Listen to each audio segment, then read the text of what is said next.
الرجیم بسم اللہ الرحمن الرحیم۔ میرے معزز سامعین و ناظرین السلام علیکم ورحمۃ اللہ وبرکاتہ۔ مسلسل درس قرآن آپ سماعت فرما رہے ہیں۔ سورہ بقرہ کی تفسیر کا بیان جاری ہے۔ گزشتہ آیت میں آپ نے سماعت فرمایا کہ اللہ تعالیٰ نے فرمایا تھا کہ ساری بنی اسرائیل گمراہ نہیں تھی، بے دین نہیں تھی، بلکہ ان کے اندر کچھ لوگ بہت اچھے تھے، جو لوگ تورات شریف کے احکام پر عمل کرتے تھے، اس کی تلاوت کرتے تھے، اور وہی لوگ تھے ایمان لانے والے، اور وہی لوگ کامیاب تھے۔ آج جو آیہ مبارکہ ہے، آیت نمبر 122، 123، 124، 122 اور 123 آیت سورہ بقرہ کی جب بنی اسرائیل کا بیان شروع ہوا تھا تو اللہ تعالیٰ نے وہاں پر بنی اسرائیل کو نعمتیں یاد دلائی تھی۔ جو حضور کے سامنے یہودی اور عیسائی موجود تھے، ان کو نعمتیں یاد دلائی گئی تھی کہ تمہارے باپ داداؤں کے اوپر اللہ تعالیٰ نے کتنا فضل کیا تھا، کتنی نعمتیں کی تھی، ان کو یاد کرو۔ وہاں بیان شروع ہوا تھا اور تقریباً مسلسل بنی اسرائیل، اہل یہود اور عیسائیوں کا بیان چلتا رہا۔ اب یہاں پر تقریباً اہل یہود کا بیان ختم ہو رہا ہے، اور بیان ختم ہونے پر اللہ تعالیٰ پھر ایک مرتبہ ان کو وہی بات دہرا رہا ہے کہ ان نعمتوں کو یاد کرو کہ تمہارے باپ داداؤں پر اللہ تعالیٰ نے کتنے فضل کیے تھے۔ تمہیں فرعون سے نجات دی تھی، من و سلوہ تمہارے اوپر اتارا تھا، 12 چشمے تمہارے لیے نکلے تھے، یعنی کہ اتنا اللہ تعالیٰ نے تمہارے باپ دادوں پر فضل کیا تھا، احسان کیا تھا، اور تم وہ ساری نعمتیں جانتے ہو۔ اس کے باوجود تم نبی آخر الزمان صلی اللہ تعالی وسلم کی پیروی نہیں کرتے، غلامی نہیں کرتے۔ تمہاری کتابوں میں واضح ان کے اوصاف لکھے ہوئے ہیں، ان کے آنے کی نشانیاں بھی بتا دی گئی تھی، ایک ایک بات واضح ہو چکی تھی، پھر تم ان کا زمانہ پا کر ان پر ایمان نہیں لاتے۔ کم سے کم جو نعمتیں تمہارے باپ داداؤں پر ہوئی تھی، انہی کا ہی احسان مان لو، اور تم لوگ تم ناشکرے ہو گئے کہ تم احسان نہیں مانتے۔ تمہارا پھر کیا بنے گا؟ پھر تمہارے لیے دوزخ ہی ٹھکانہ ہوگا۔ بے دین کے لیے، گمراہ کے لیے، اور جو اطاعت و فرما برداری نہ کرے، پھر اس کا ٹھکانہ دوزخ ہی ہوتا ہے۔ اللہ تعالیٰ ارشاد فرماتا ہے، یا بنی اسرائیل اذکروا نعمتی التی انعمت علیکم وانی فضلتکم علی العالمین۔ اے بنی اسرائیل، یاد کرو ہماری نعمتوں کو جو ہم نے تم پر کی، وانی فضلتکم علی العالمین، اور عالمین کے اوپر تمہیں ہم نے فضیلت دی تھی۔ اس ٹائم کے اوپر تم کمال پر تھے، پیغمبروں کی اولاد ہو تم، کچھ تو خیال کرو۔ بنی اسرائیل کے اندر ہم نے ہزارہا نبی اور پیغمبر بھیجے، ان کی اولاد ہو تم، کن کے ماننے والے ہو، کچھ تو خیال کرو۔ پر تمہیں ذرا بھی لاج نہیں ہے، اپنے باپ داداؤں کی لاج نہیں رکھتے، نبی آخر الزمان کا زمانہ پا لیا ہے، ان کی قدر نہیں کر رہے، ان کی اطاعت نہیں کر رہے، ان کی فرما برداری نہیں کر رہے، تمہارے لیے پھر کوئی خیر نہیں۔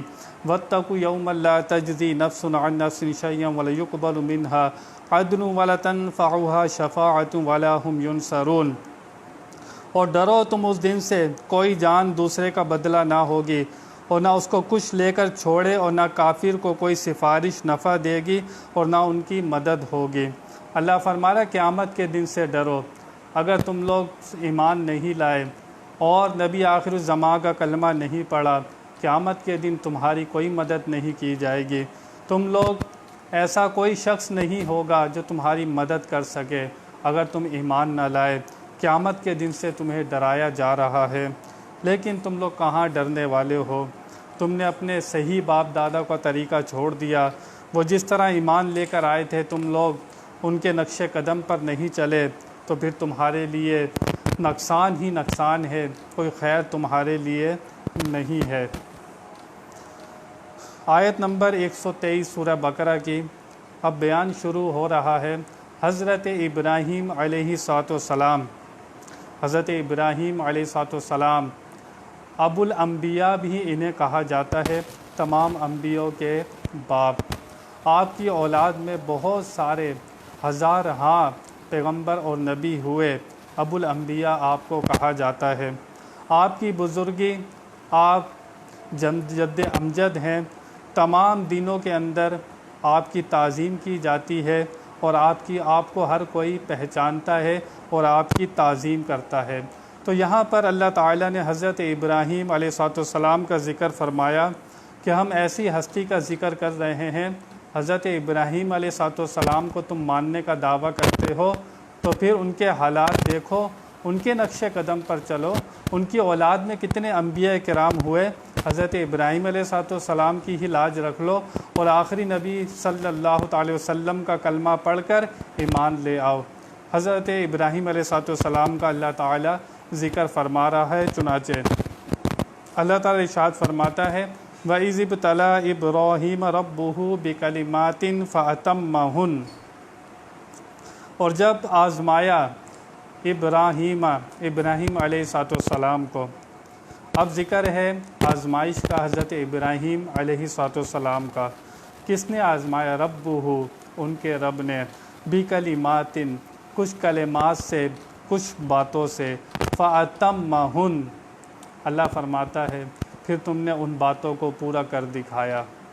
تمہیں اللہ تعالیٰ نے جن باتوں سے آزمایا، جن کلمات سے آزمایا، جن طریقوں سے اللہ تعالیٰ نے آزمایا، حضرت ابراہیم علیہ السلام اللہ تعالیٰ کی ہر آزمائش کے اوپر پورے اترے۔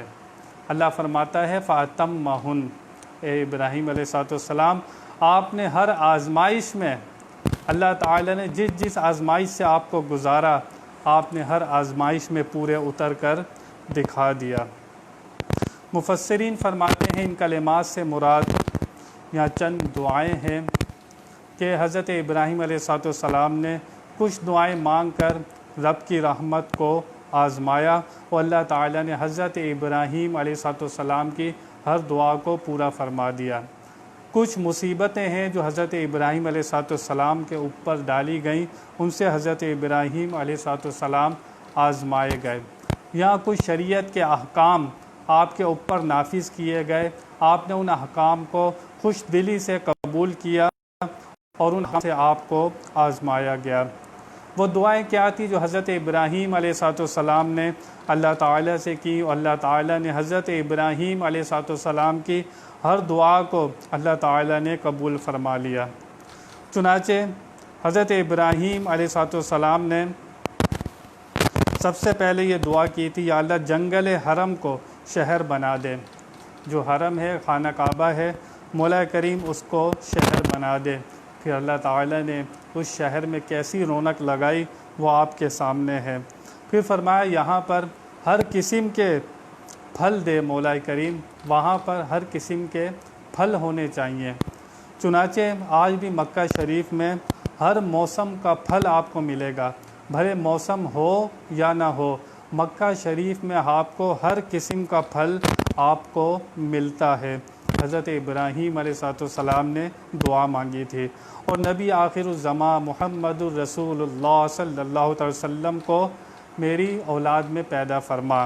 چنانچہ اللہ تعالیٰ نے یہ تینوں دعائیں حضرت ابراہیم علیہ السلام کی پوری فرما دیں۔ چنانچہ آپ کے اوپر اللہ تعالیٰ نے کچھ آزمائش بھی ڈالی۔ چنانچہ آفتاب اور چاند سے آپ کی آزمائش ہوئی۔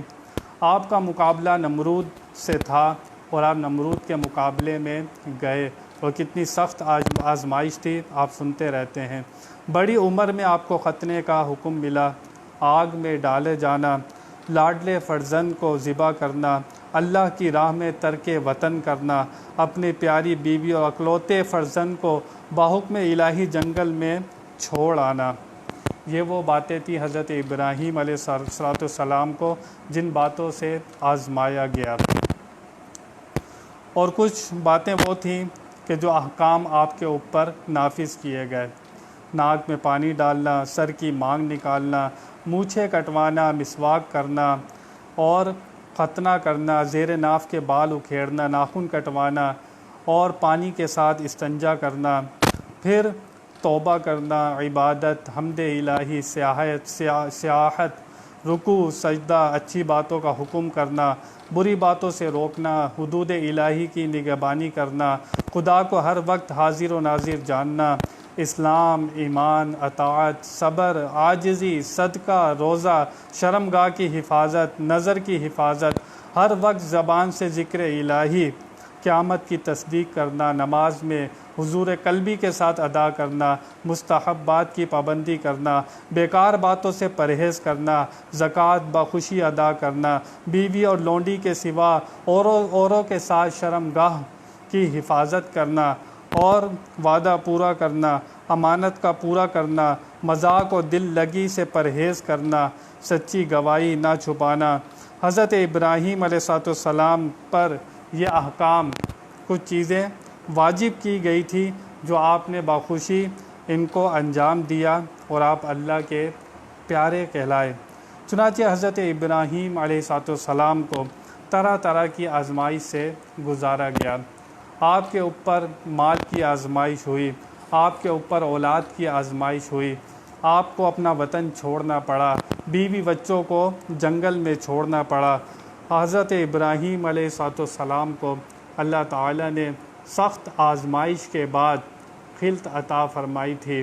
جب آپ ساری آزمائشوں پر پورے اترے، اللہ تعالیٰ بڑا رحیم و کریم ہے، بڑا فضل کرنے والا ہے، جس کو چاہتا ہے چاہے تو بے آزمائش کے بھی، بغیر آزمائش کے بھی اس پر اپنا فضل فرما دے، کرم فرما دے اور اس کو اپنا پیارا بنا لے۔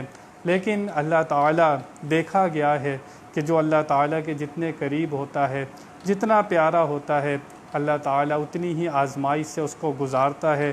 وہ آزمائش سے گزارنے کے بعد اللہ تعالیٰ پھر اس کو لقب دیتا ہے خلیل اللہ کا۔ حضرت ابراہیم علیہ السلام جب ساری آزمائشوں سے گزارے گئے تو اللہ نے فرمایا اے خلیل اللہ، اب تو اللہ کا پیارا ہے۔ آزمائش کتنی سخت تھی، آپ نے سنا کہ حضرت اسماعیل علیہ السلام تھوڑے سے بڑے ہوتے ہیں، حکم آتا ہے کہ ان کو ذبح کر دیا جائے۔ آپ وہاں سے چھری اٹھاتے ہیں، بچے کو ساتھ لیتے ہیں حضرت اسماعیل علیہ السلام کے، اور یہاں تک کہ آپ گردن کے اوپر چھری چلاتے ہیں، چھری چلتی نہیں ہے۔ اللہ تعالیٰ نے حکم دے دیا چھری کو، چھری کاٹنا نہیں، چھری کا کام ہوتا ہے کاٹنا، لیکن جب حکم الہی آ جائے تو جو جس کا وصف ہوتا ہے تو اللہ تعالیٰ جب چاہتا ہے تو اس کے اندر سے وہ وصف ختم کر دیتا ہے، اس چھری نے کاٹا نہیں۔ لیکن حضرت ابراہیم علیہ السلام اللہ کی رضا پر راضی تھے اور آپ نے چھری چلا دی تھی۔ چنانچہ آپ کا مقابلہ ہوتا ہے جب نمرود سے، اور جب نمرود آپ کو آگ جلاتا ہے، کتنی آگ جلاتا ہے کہ اڑتے ہوئے پرندے بھی اس آگ میں، آگ کی تپش سے گر رہے تھے، جلتے ہوئے۔ وہاں پر آگ اتنی بلند کی گئی تھی۔ حضرت ابراہیم علیہ السلام کو جب آگ میں ڈالا جاتا ہے، کپڑے بھی اتار لیے جاتے ہیں۔ حضرت جبریل امین آتے ہیں حضرت ابراہیم علیہ السلام کے پاس اور کہتے ہیں اے ابراہیم، تمہاری کوئی عرض اور گزارش ہو تو بتاؤ، ہم اللہ کی بارگاہ میں عرض کریں گے۔ حضرت ابراہیم علیہ السلام اس وقت اس مقام پر تھے کہ آپ کی نگاہ میں صرف اللہ تعالیٰ تھا۔ آپ یہ چاہ رہے تھے، اس وقت آپ نے کسی غیر کو قبول نہیں کیا۔ آپ اس وقت حضرت جبریل امین کو بھی غیر سمجھ رہے تھے۔ آپ جس کے لیے آگ میں جا رہے تھے خوشی خوشی، آپ چاہ رہے تھے کہ وہی اللہ مجھے آ کر پوچھے، وہی میری خبر لے، وہی مجھے پوچھے، آپ یہی چاہ رہے تھے۔ چنانچہ حضرت جبریل امین سے آپ نے کہا کہ مجھے تمہاری کوئی حاجت نہیں ہے۔ چنانچہ آپ کو آگ میں ڈال دیا جاتا ہے۔ اللہ فرماتا ہے قُلْنَا يَا نَارُ كُونِي بَرْدًا وَسَلَامًا عَلَىٰ ابراہیم، اے آگ ٹھنڈی ہو جا، پر سلامتی والی ابراہیم پر۔ اگر صرف ٹھنڈی فرماتا اللہ تعالیٰ تو وہ آگ اتنی ٹھنڈی ہو جاتی کہ اس ٹھنڈک سے آپ ٹھنڈک کی وجہ سے تکلیف ہوتی اور وہ آگ آپ کو ٹھنڈک کی وجہ سے نقصان دیتی، لیکن اللہ نے فرمایا تھا سلامتی والی ٹھنڈی ہو جا حضرت ابراہیم علیہ السلام پر۔ آپ آگ میں چلے گئے تھے، لیکن اللہ تعالیٰ نے آپ پر پھر فضل فرمایا۔ بیوی بچوں کو حکم ہوا جنگل میں چھوڑ آؤ، کتنی سخت آزمائش ہے۔ آج ہمیں کوئی کہے بچے پر چھری چلا دو، اپنی بیوی اور بچے کو جنگل میں چھوڑ آؤ، تو پھر اس حکم پر کون عمل کرے گا؟ وہی عمل کرے گا جس کو اللہ سے محبت ہوگی، جو ہر آزمائش میں پورا اترتا ہوگا۔ حضرت ابراہیم علیہ السلام کی زبان پر کبھی نا کا کلمہ نہیں آیا، فرمایا مولا جو تیرا حکم ہے میں راضی برضا ہوں، مولا جو جس میں تو راضی ہے میں بھی اس میں راضی ہوں۔ حضرت ابراہیم علیہ السلام جب ساری آزمائشوں سے گزارے گئے، اللہ خود فرماتا ہے فَأَتَمَّهُنَّ، جب ہم نے آزمایا کچھ کلمات اور باتوں سے، اللہ فرماتا ہے تم نے پوری کر دی۔ اللہ فرماتا ہے قَالَ إِنِّي جَاعِلُكَ لِلنَّاسِ إِمَامًا، ساری آزمائشوں سے گزارنے کے بعد اللہ فرماتا ہے انی بے شک ہم بنائیں گے جَاعِلُكَ تمہیں لِلنَّاسِ إِمَامًا، لوگوں میں امام بنائیں گے۔ اللہ نے فرمایا اب کیا کریں گے؟ خلیل اللہ گہرے پیارے دوست کو کہتے ہیں اے خلیل اب تم ہمارے دوست ہو، تمہارا چرچا اب قیامت تک رہے گا، ہم لوگوں میں تمہیں امام بنائیں گے۔ چنانچہ درود ابراہیمی جو شخص بھی نماز پڑھتا ہے، نماز پڑھنے کے بعد ہمارے نبی پاک صلی اللہ علیہ وسلم پر درود و سلام بھیجتا ہے، ان کی آل پر درود و سلام بھیجتا ہے، حضرت ابراہیم علیہ السلام پر درود و سلام بھیجتا ہے، حضرت ابراہیم علیہ السلام کی آل پر درود و سلام بھیجتا ہے، قیامت تک اسی طرح درود و سلام بھیجا جائے گا۔ اللہ نے فرمایا تھا اے ابراہیم ہم لوگوں میں تمہیں اپنا امام بنائیں گے۔ جب حضرت ابراہیم علیہ السلام کو امام بنا دیا گیا، آپ ہر دین کے اندر حضرت ابراہیم علیہ السلام کا ذکر رہا، آپ کی تعظیم رہی، اور قربانی سنت ابراہیمی ہے۔ ہمارے دین کے اندر بھی وہی قربانی آج تک رائج ہے، وہی طریقہ رائج ہے، وہی سنت ابراہیمی کہلاتی ہے۔ اللہ نے فرمایا تھا اے خلیل اللہ، اے ہمارے دوست ابراہیم علیہ السلام اب تمہیں ہم لوگوں میں امام بنائیں گے۔ تو یہودی اور عیسائی سب آپ کی تعظیم کرتے ہیں، آپ کی فرما برداری کرتے ہیں۔ حضرت ابراہیم علیہ السلام کے حالات بیان کیے جا رہے ہیں، تمہارا تو کوئی انکار نہیں کرتا۔ حضرت ابراہیم علیہ السلام کو دیکھو، وہ اللہ کے کتنے فرما بردار تھے، اللہ نے جو حکم دیا خوشی سے قبول کیا۔ اللہ نے فرمایا بیٹے کو جنگل میں چھوڑاؤ، بیوی کو جنگل میں چھوڑ آئے۔ کتنی آزمائشوں سے حضرت ابراہیم علیہ السلام کو گزارا گیا، تم پر تو اللہ تعالیٰ نے نعمتیں ہی بہت کی ہیں۔ اپنے پیاروں کو آزمایا جاتا ہے، اللہ تعالیٰ کے جو جتنا قریب ہوتا ہے اتنی ہی آزمائی سخت ہوتی چلی جاتی ہے۔ جب اللہ نے فرمایا لوگوں میں ہم تمہیں امام بنائیں گے، حضرت ابراہیم علیہ السلام عرض کرتے ہیں قال ومن ذریتی، کہا میری اولاد میں سے بھی، یا اللہ میری اولاد میں سے بھی امام بنانا، خالی اپنا ذکر نہیں ہے۔ جب اللہ نے کہا اے ابراہیم ہم تمہیں امام بنائیں گے، حضرت ابراہیم علیہ السلام نے کہا یا اللہ میری اولاد میں سے بھی، یا اللہ میری اولاد میں سے بھی امام ہونے چاہیے۔ اللہ نے فرمایا قال لا ینال عہد الظالمین، اور اللہ کا عہد نہیں پہنچتا ظالموں کو۔ اللہ نے صاف فرما دیا اے ابراہیم علیہ السلام جو تمہاری اولاد میں سے ظالم ہوں گے، فاسق ہوں گے، فاجر ہوں گے، انہیں امام نہیں بنایا جائے گا، انہیں پیشوا نہیں بنایا جائے گا، انہیں ہدایت نہیں ملے گی، انہیں امامت نہیں ملے گی۔ امامت اسی کو ملے گی اے ابراہیم جو تمہارے طریقے پر ہوگا، جو تمہارا فرما بردار ہوگا، جو اللہ کی فرما برداری کرے گا۔ اللہ رسول کے جو نبی رسول اور پیغمبر جو دنیا میں آئیں گے، ان کی جو اطاعت اور فرما برداری کرے گا انہیں امامت ملے گی، ظالموں کے امامت نہیں ملے گی۔ اللہ نے یہاں پر صاف فرما دیا۔ اب بنی اسرائیل یہ دعویٰ کرتے تھے کہ ہم تو پیغمبروں کی اولاد ہیں، ہمیں پیغمبر بخشوا لیں گے۔ اللہ نے فرما دیا ایسا نہیں ہے، ہم تو اسے امام بھی نہیں بنائیں گے جو ظالم ہوگا، بخشنا تو دور کی بات ہے۔ یہ اپنے دل سے یہ باتیں نکال دو، یہ خیال اپنے دل سے نکال دو کہ تم بخشے جاؤ گے، تم ہرگز بخشے نہیں جاؤ گے، تمہیں تو امام بھی نہیں بنایا جائے گا۔ حضرت ابراہیم علیہ السلام نے دعا کی تھی میری اولاد میں بھی یا اللہ لوگوں کا امام بنانا۔ اللہ نے ہرگز فرما دیا کہ جو ظالم ہوگا ہم اسے امام نہیں بنائیں گے۔ جو ظالم ہوگا، فاسق ہوگا، فاجر ہوگا، جو نبیوں کی اطاعت نہیں کرے گا، نبیوں کی فرما برداری نہیں کرے گا، وہ بخشا کیسے جائے گا؟ وہ تو امام بننا تو دور کی بات، ہم اسے امام بھی نہیں بنائیں گے، اسے بخشیں گے بھی نہیں۔ جو تمہارے طریقے پر ہوگا وہ ضرور بخشا جائے گا۔ یہاں سے پتہ چلا حضرت ابراہیم علیہ السلام نے اپنی اولاد کے لیے بھی یہی چاہا کہ ان میں امامت رہے۔ تو یہاں سے اپنی اولاد کے لیے بھی تمنا کرنا، دعائیں کرنا کہ انہیں بھی نعمت ملے، انہیں بھی فضل ملے، یہ بری بات نہیں ہے۔ یہاں پر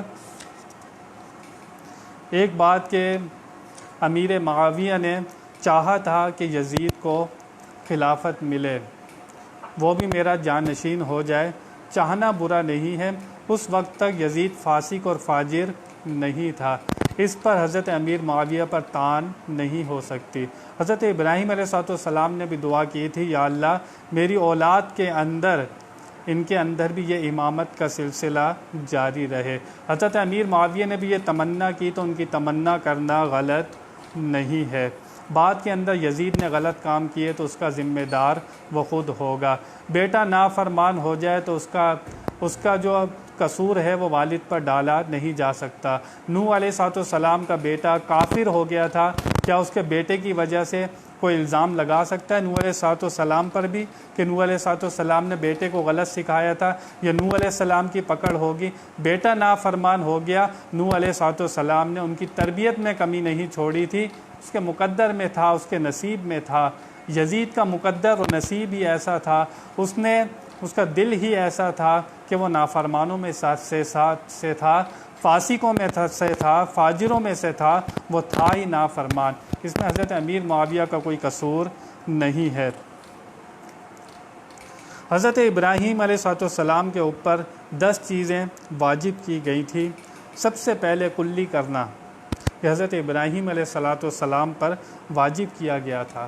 ناک میں پانی ڈالنا، آج کرونا وائرس ہو گیا ہے، اور یہ کتنے صدیوں پہلے حضرت ابراہیم علیہ السلام پر یہ چیزیں واجب کر دی گئی تھی۔ کلی کرنا، جب آپ کلی کرتے ہیں، اور پھر کہا گیا تھا مسواک کرنا، کہ جب آپ دانتوں کو صاف رکھیں گے، بار بار کلی کریں گے، ناک میں پانی چڑھائیں گے، اس سے تمہارا دماغ صاف رہے گا، سارے جراثیم پانی کے ذریعے ناک سے واپس آ جائیں گے اور نکل جائیں گے۔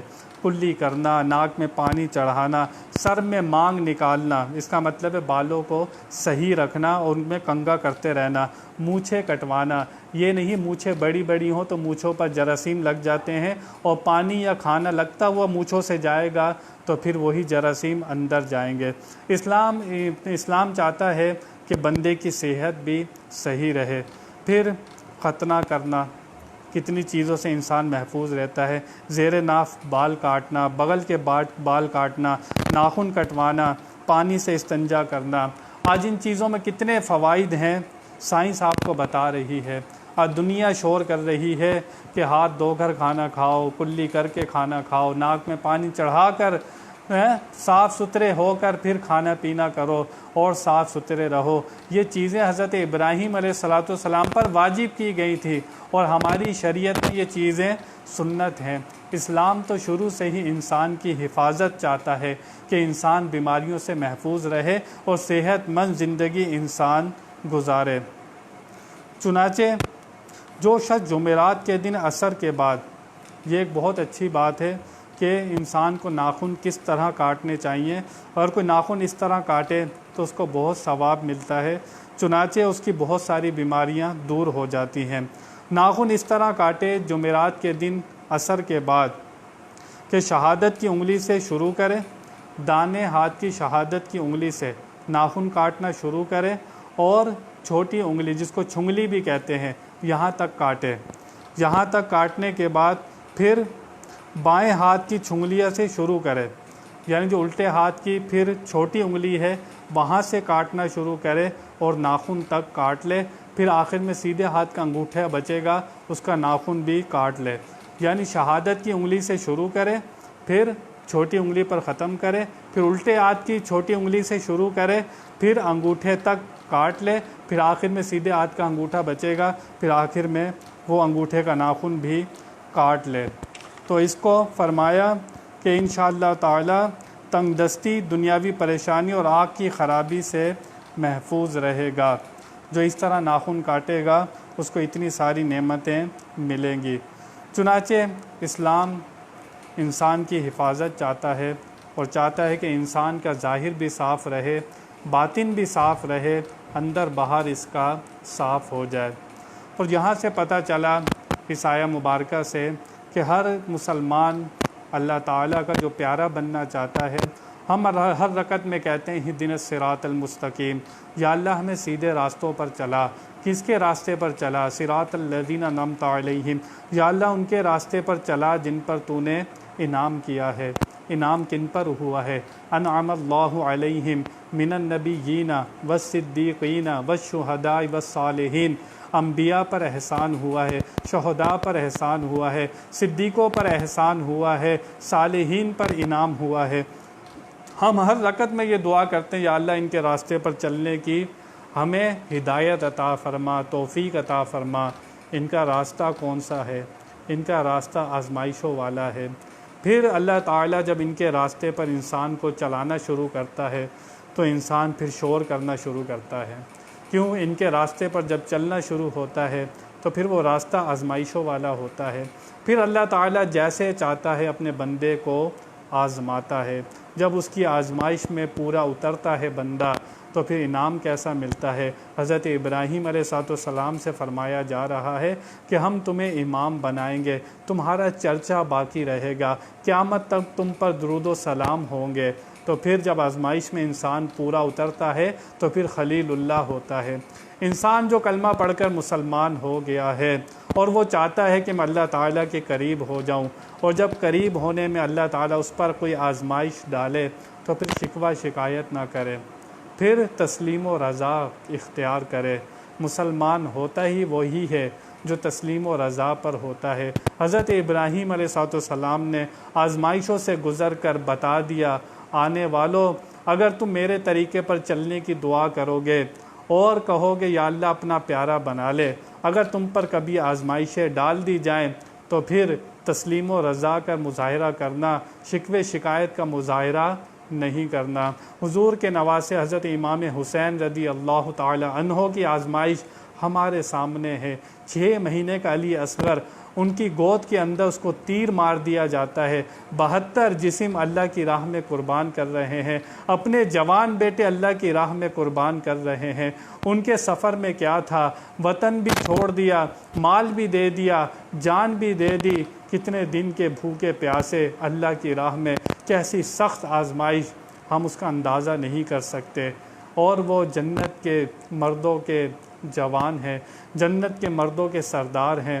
تو جب مرتبہ اتنا بڑا ہے، مقام اتنا بڑا ہے، اللہ تعالیٰ نے کتنی سخت آزمائش کی، میں اور آپ صرف خیال کر سکتے ہیں، تصور کر سکتے ہیں، ہم اس کا اندازہ بھی نہیں کر سکتے کہ وہ کیسی آزمائش ہوگی۔ ہمارے گھر میں ایک میت ہو جائے تو ہمارا کیا حال ہوتا ہے، وہاں پر جوان بیٹے بھی دے رہے ہیں، سب کچھ دے رہے ہیں، کس کے راستے میں تھے؟ اللہ کے راستے پر۔ تو جو بندہ اللہ کا پیارا بنتا چلا جاتا ہے، اللہ کے قریب ہوتا چلا جاتا ہے، تو پھر دنیا اس پر تنگ کر دی جاتی ہے۔ جب دنیا اس سے چھوٹے گی تو پھر اللہ کی طرف آئے گا۔ دنیا کے دروازے اس پر بند کر دیے جاتے ہیں، دنیا لان تان بھی کرتی ہے، دنیا ذلیل بھی کرتی ہے، دنیا طرح طرح کی باتیں بھی کرتی ہے۔ جب وہ اس پر صبر کر کے تمام آزمائشوں کے اوپر تسلیم و رضا کا مظاہرہ کر کے اللہ کی طرف آ جاتا ہے، اللہ کے سامنے اپنے سر کو رکھ دیتا ہے، سجدے میں سر کو رکھ دیتا ہے، پھر اللہ اپنے اس بندے پر فخر فرماتا ہے، فرشتوں سے کہتا ہے دیکھو اس بندے پر کتنی آزمائش ڈالی، یہ صبر و رضا کا پیکر ہو کر پھر بھی ہمارے ساتھ کھڑا ہے، ہم سے شکوہ شکایت نہیں کر رہا۔ اور یہ دنیا ویسے ہی امتحان کی جگہ ہے، مومن کے لیے قید خانہ ہے۔ انبیاء اس چیز کو پہچانتے تھے، انبیاء کو پتہ تھا اللہ کے سامنے دنیا کی حقیقت مچھر کے پر کے برابر بھی نہیں ہے۔ حضرت ابراہیم علیہ السلام ہر آزمائش میں اللہ تعالیٰ کی پورے اترے، لقب ملا خلیل اللہ، قیامت تک آپ کا چرچا باقی رہے گا۔ یہودیوں اور عیسائیوں کو بتایا جا رہا ہے تم بھی ان کو مانتے ہو، تم بھی ان کی عزت و تعظیم کرتے ہو، انہی کی لاج رکھ لو، ان کو دیکھو کتنے اللہ کے فرما بردار تھے، اگر تم بھی فرما برداری نہیں کرو گے تمہارے حصے میں بھی کوئی خیر آنے والی نہیں ہے۔ ڈرو اس قیامت کے دن سے، پھر قیامت کے دن تمہارا کوئی مددگار نہیں ہوگا اگر تم ایمان نہیں لائے۔ ایمان لا کر نبی آخر الزماں محمد رسول اللہ صلی اللہ علیہ وسلم کا کلمہ پڑھ لے، آج بھی جو ان کا کلمہ پڑھ لے، توبہ کر لے، وہ امان میں آ جائے گا، اور انشاءاللہ تعالی اللہ نے چاہا تو وہ جنت کا مسافر ہو جائے گا۔ جنہوں نے نبی کا کلمہ نہیں پڑھا، آخری نبی کی تعظیم نہیں کی، فرما برداری نہیں کی، پھر اس کے حصے میں کوئی خیر آنے والی نہیں ہے۔ آگے حضرت ابراہیم علیہ السلام کا بیان جاری ہے۔ بیان میں کوئی غلطی ہوئی ہو، اللہ کی بارگاہ میں توبہ کرتا ہوں۔ وآخر دعوانا ان الحمد للہ رب العالمین۔